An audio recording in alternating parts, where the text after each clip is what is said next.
Hello everyone, welcome to yet another video. If you are new, hello, welcome. My name is Brenda. All my teeth, my earrings, and my necklace are matching. So cute. But anyway, let's jump on it.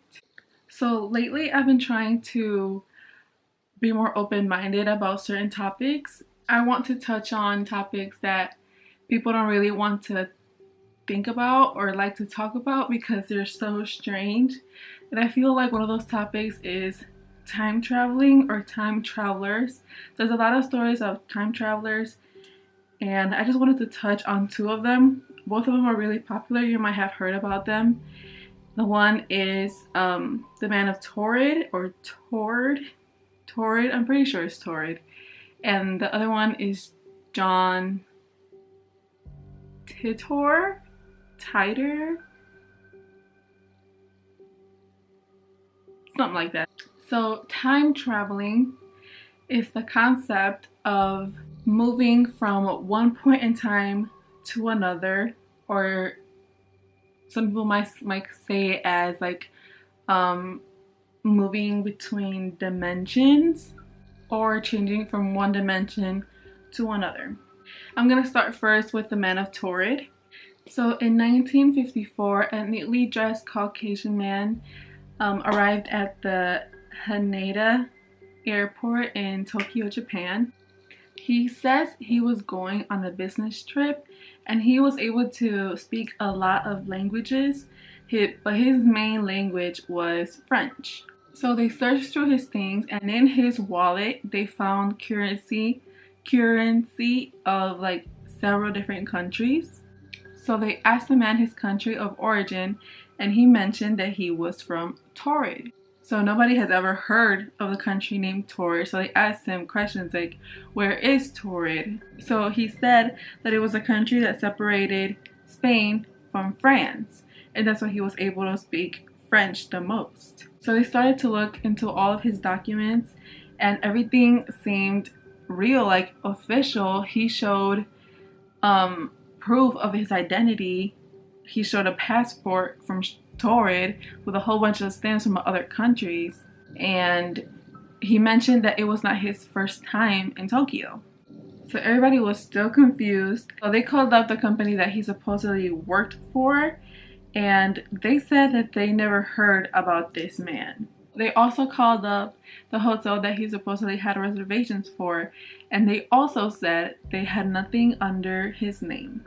To research more about him and be able to watch him, they got the man a hotel room that was being watched by security guards.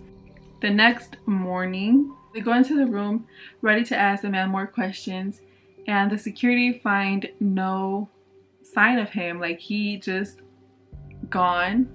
How did he just leave? Like, the room was being watched, and all of his belongings that were still at the airport disappeared as well. Like, how do you explain that? Like, I get that the man can just like maybe leave out the window, out another door, like something, but his things at the airport just disappear, just like vanish. That's just strange to think about to me. Like, if he was time traveling, were the objects that he had time traveled too?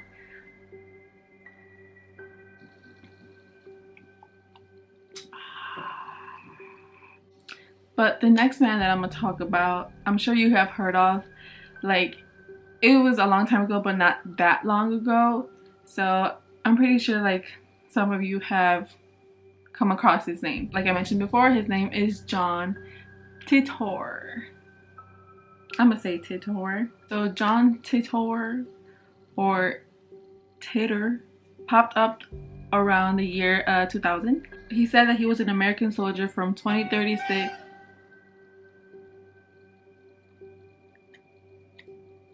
That just scared me. But yeah, he was an American soldier from 2036 that was sent on a mission to the year 1975 to retrieve the IBM 51000 computer that supposedly had the ability to reprogram or program different languages. I'm not sure what the difference between that and Google Translate, is, but apparently this computer was very important and he needed that computer. But the people in that time, at like around that time, 1975, did not know that this computer had this program. And a few years after that, the IBM company came out saying that this computer was able to program different languages. Why did they keep it hidden? I'm not sure, but apparently that was very important. It said that he stopped by the year 2000 to visit his family, but the existence of his family has never been confirmed. Even though the internet was not very big or like as important around the 2000s, he started posting like a lot of things and they were very popular. So his first post was around November 2nd of 2000, and he started like talking about himself, why he came, and one thing that he is very popular for was a lot of his predictions, and a lot of them were wrong, but a few of them were right. So I'm gonna just go ahead and list a few of his predictions. One of them was that he said that there was going to be a civil war in the United States and it was going to start around the year 2004. He said the US will split into 5 regions based on different factors. He's mentioned that the war would eventually intensify and turn into World War III by 2015, which obviously did not happen.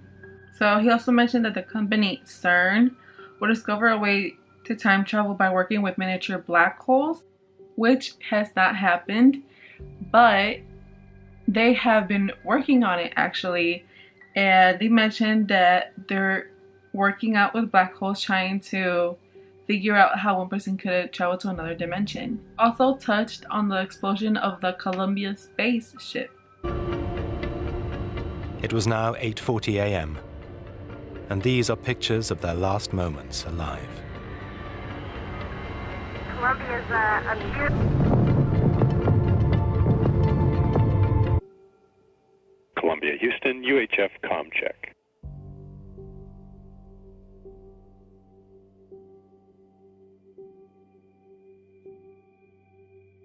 Columbia, Houston, UHF comm check.